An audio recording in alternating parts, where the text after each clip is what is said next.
Bismillahirrahmanirrahim. Assalamualaikum warahmatullahi wabarakatuh. Anak-anak kelas 12, apa kabar? Mudah-mudahan kalian semua pada sehat semua. Insya Allah ibu juga sehat walafiat. Anak-anak, pada hari ini 6 Agustus 2020 kita akan membahas reaksi redoks. Reaksi redoks ini terdapat pada bab yang kedua, yaitu mengenai redoks dan sel elektrokimia. Reaksi redoks ini sudah dibahas di kelas 10. Nah, pada hari ini kita akan mengulanginya kembali supaya nanti ketika kalian nanti memasuki sel elektrokimia, kalian sudah bisa menyelesaikan reaksi-reaksi redoksnya. Adapun mengenai tujuan pembelajaran pada hari ini adalah peserta didik dapat menyetarakan persamaan reaksi redoks. Reaksi redoks sendiri singkatan dari reduksi dan oksidasi. Kegiatan pembelajaran, peserta didik mempelajari materi redoks dari berbagai sumber belajar. Bisa dari buku kimia, bisa juga dari link-link yang ada di YouTube ini. Jadi silakan anak-anak memilih link mana yang menurut kalian mudah belajarnya, cepat dipahaminya, dan sesuai dengan ketertarikannya masing-masing.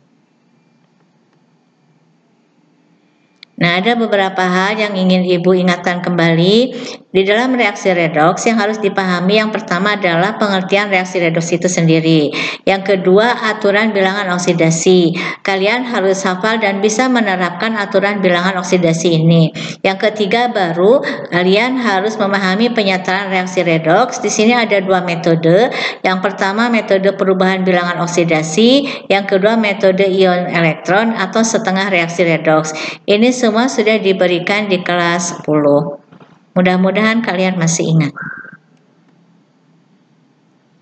Fungsi reaksi redoks. Kalian bisa melihat di sini ternyata reaksi redoks ini banyak dimanfaatkan atau penerapannya banyak di dalam kehidupan sehari-hari. Bisa ternyata ada juga di dalam fotosintesis, kemudian oksidasi makanan sel, kemudian alat-alat dapur, kemudian ternyata juga bisa menyebabkan korosi logam, pembuatan asam sulfat pada industri, dan mengolah biji-biji logam pada industri pertambangan. Ini tentu saja hanya sedikit manfaat dari reaksi redoks, masih banyak lagi manfaat yang lainnya. Nah, ini aturan bilangan oksidasi. Ibu mengingatkan kembali untuk aturan bilangan oksidasi ini, yang pasti yang pertama adalah bilangan oksidasi unsur bebas, misalnya Na, kalium, kalsium itu 0. Kemudian molekul sejenis seperti H2, N2, O2 itu juga 0. Yang kedua, bilangan oksidasi logam dalam senyawa selalu positif. Misalnya KCl, K itu adalah +1 sesuai dengan golongannya. Unsur logam golongan 1, Lin dan sebagainya, oksidasinya +1, golongan 2 +2, golongan 3 +3. Kemudian bilangan oksidasi unsur H pada senyawanya ialah +1 kecuali dalam hidrida itu -1. Kalian nanti contohnya lihat di video. Kemudian bilangan oksidasi unsur O ialah -2 kecuali pada peroksida. Di situ ada contohnya H2O2 dan sebagainya. Dan yang terakhir, bilangan oksidasi senyawa itu adalah sama dengan 0. Nah, ini kalian bisa lihat misalnya Cl2O, Cl di situ +1 karena O-nya -2. Tadi bilangan oksidasi senyawa itu sama dengan 0, jadi pada Cl2O itu semuanya harus sama dengan 0. Jumlah muatan positif harus sama dengan jumlah muatan negatifnya. Kemudian ion Na, maka muatannya +1, Ca +2 muatannya +2. Kemudian SO4 2- itu artinya adalah bilangan oksidasi muatan dari ion sulfat itu sendiri.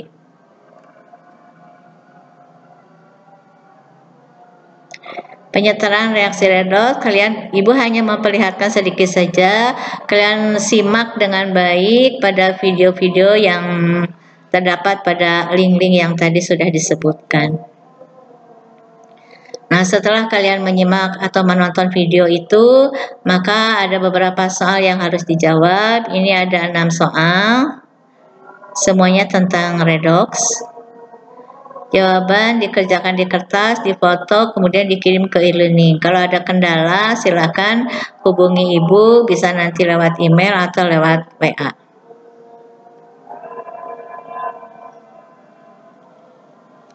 Itu barangkali yang bisa Ibu sampaikan pada kesempatan ini. Mudah-mudahan kalian bisa memahaminya dengan baik. Silakan mengulang, menyimak videonya dengan baik supaya pengetahuan kalian semakin bertambah, supaya kalian semakin mahir di dalam mengerjakan reaksi-reaksi redoks.